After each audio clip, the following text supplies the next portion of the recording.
I have a tough and soul-searching question for you today. Have you ever made a mistake with your podcast?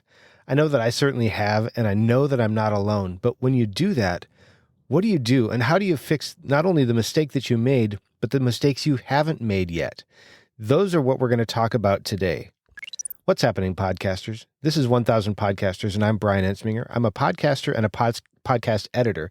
I'm here because I want to see you succeed with your podcast. I'm going to tell you a story of a recent mistake that I made, and not only how I fixed it, but how I also fixed the mistakes I haven't made yet.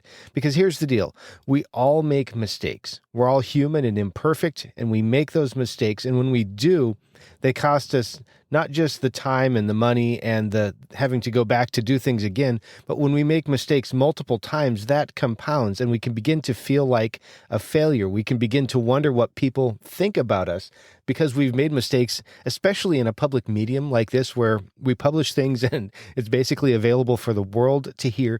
When we make a mistake with our podcast, it can seem very personal. It can seem disempowering. It can make us wonder and concerned. And that's why it's really important that we not only fix the problem, but also fix the mistakes that we haven't made yet. So I'm going to tell you a recent story that happened to me. As I mentioned, I edit podcasts, and I had a podcast that I was editing, an episode that I was editing for a client. And when I got all done, I had done all of the stuff that needed to be done. I was done. I'd rendered the file. Everything was ready to go. And I hopped over to Trello because that's the project management software that she uses. And I marked it as complete. And I went on with my day and everything was good until the next morning when she popped in and said, and sent back a note and said, "Hey, that file that you did, it's not there. What's going on? Did it get saved in the wrong location or something like that?" And the reality was I couldn't find the file anywhere. I've got some ideas of what might have happened, but I never really did completely figure that out. But I shot her a note and said, "Hey, as soon as I get home, I'll fix that. I'll make sure that it's available for you, and then I'll fix it going forward." And so that's what I did, because I realized as I was fixing this that if I didn't find a way to fix the mistakes I hadn't made yet, I was destined to make this very mistake again, because I manage several shows. I edit several shows. And if I make a mistake once, there's a possibility I could do that again. So I knew that I needed to adjust not just what I did this time, but adjust my process. I didn't want to add a bunch of time or complexity to my thing and to my process.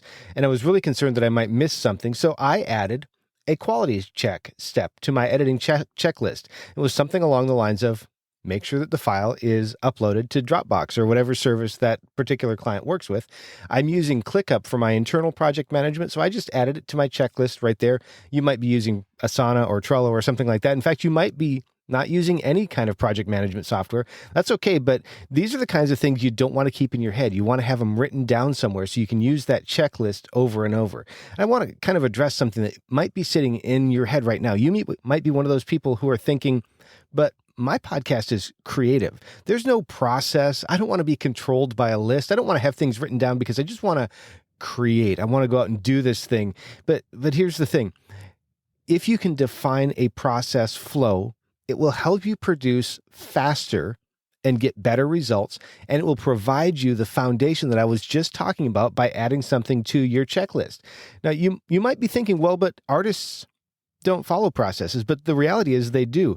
Good artists follow processes. Painters and writers follow processes. Composers follow processes. And even what you do, even if you think you have no process, there is still a process. It might be inefficient. It might be stored all in your head. It might be susceptible to error. It might be confusing or convoluted or some kind of big mess, but it is a process. And I don't want to tell you that your process is wrong, but there is a process. Think about it.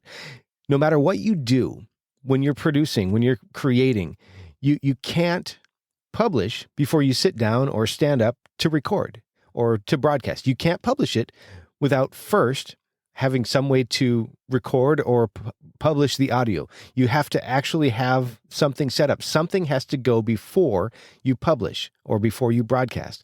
That's a process.